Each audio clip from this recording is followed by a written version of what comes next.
بسم اللہ الرحمن الرحیم۔ میں ہوں حسن رضا بخاری ایڈوکیٹ اور آپ دیکھ رہے ہیں ایکسپوز ٹائم نیوز کی نشریات۔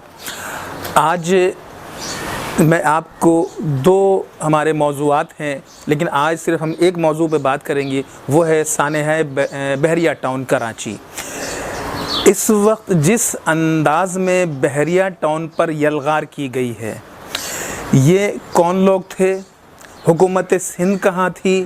لوگوں کی املاک جل رہی تھی، ان کا کاروبار تباہ کیا جا رہا تھا، گھنٹوں یہ سب کچھ ہوتا رہا، نہ حکومت سندھ نظر آئی، نہ وہ ادارے نظر آئے جو کراچی میں امن قائم کرنے کے ذمہ دار ہیں۔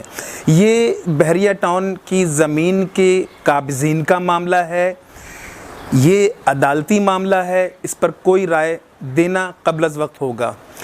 بحریہ ٹاؤن جس لوکیشن پر آباد ہے، لازمی سی بات ہے کہ اس سے پہلے یہ زمین کسی نہ کسی گوٹ، کسی نہ کسی قبیلے کی، کسی نہ کسی شخصیت کی زمین ہوگی۔ ملک ریاض صاحب نے وہ زمین کس طرح حاصل کی ہے، اس پر بھی اس وقت ہم بحث نہیں کرنا چاہتے۔ اس وقت جو ہمارا موضوع ہے کہ کراچی کے پرامن شہریوں کو جس انداز میں نشانہ بنایا گیا ہے، جس انداز میں ان کی املاک کو جلایا گیا ہے، یہ یقیناً کوئی سازش ہے کراچی کے امن و امان کو تباہ کرنے کی۔ کراچی کے جو مقامی لوگ ہیں ان کے اور سندھیوں کے مابین لڑانے کی کوشش کی جا رہی ہے۔ لیکن سب سے افسوسناک پہلو یہ ہے، اگر ان سندھیوں کے کوئی زمین کا معاملہ تھا تو وہ سندھ گورنمنٹ سے بات کر سکتے تھے، عدالت سے رجوع کر سکتے تھے۔ یہ بات میں باور کرانا چاہوں کہ پاکستان محفوظ ہاتھوں میں ہے، یہ پاکستان ہے، اور پاکستان کے سپہ سالار اور پاکستان کی افواج پاکستان کی اتحاد اور یکجہتی کے لیے جو کوششیں اور کاوشیں کر رہے ہیں، وہ کسی سے ڈھکی چھپی بات نہیں ہے۔ ان لوگوں پر حملہ ہوا، ان کی املاک جلائی گئی۔ ایک پرامن ایریا تھا بحریہ ٹاؤن، جہاں مانا کہ بہت قیمتی زمینیں ہیں، اور یہ زمینیں جن کی بھی تھیں ان کو اگر ملک ریاض نے خریدا ہے، اور اگر نہیں بھی خریدا ہے، جو بھی معاملات تھے، اس کو عدالت میں جانا چاہیے تھا، اس کو سندھ گورنمنٹ کے سامنے جانا چاہیے تھا، اس کو وزیر اعظم پاکستان کے پاس جانا چاہیے تھا۔ اس طرح کی یلغار کی پوری قوم، پوری انسانیت مذمت کرتی ہے۔ میں حکومت پاکستان سے مطالبہ کروں گا کہ اس تمام پہلو پر اثر نو جائزہ لے۔ میں گورنمنٹ آف سندھ سے، بالخصوص میں بلاول بھٹو زرداری صاحب سے مطالبہ کروں گا کہ یہ ایک بہت دردناک واقعہ ہے، بہت افسوسناک واقعہ ہے۔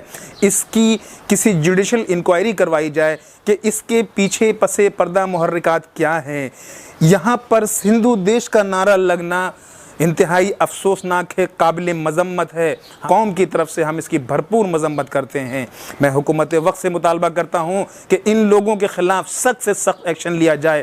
ہم لوگ پاکستانی ہیں، ہم سب پاکستانی ہیں، اور پاکستان ایک ہے، یہاں کوئی تفریق نہیں ہے۔ جہاں چار بھائی ہوتے ہیں وہاں چار اختلافات ہوتے ہیں، تو ان اختلافات کو بیٹھ کر باہم مذاکرات کے ذریعے طے کرنا چاہیے۔ میں یہاں بحریہ ٹاؤن کی انتظامیہ سے بھی مطالبہ کروں گا کہ وہ جو بھی املاک خریدتی ہیں اس کو قانون کے دائرے میں خریدیں۔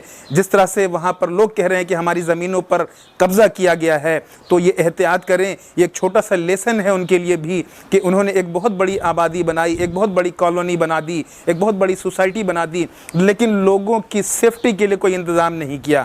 تو آئندہ وہ اس طرف بھی توجہ دیں، اور اگر ان سندھیوں کے ساتھ ان کے کوئی معاملات ہیں تو اس کو باہم بیٹھ کر حل کریں۔ آپ جہاں لاکھوں کروڑوں اربوں کما رہے ہیں، تو ان زمینوں کی جو قیمت ہے جو ان سندھیوں کو دینی چاہیے، آپ کو بالکل دینی چاہیے۔ ان کے ساتھ ناانصافی کریں گے تو اس قسم کے واقعات رونما ہوتے رہیں گے۔ تو میں حکومت پاکستان سے پرزور مطالبہ کروں گا کہ خاص طور پر بحریہ ٹاؤن کے جو لوگ ہیں جن کا نقصان ہوا ہے، اس کی تلافی ملک ریاض بھی کریں اور حکومت سندھ بھی کرے، چونکہ یہ جوریڈکشن حکومت سندھ کی ہے۔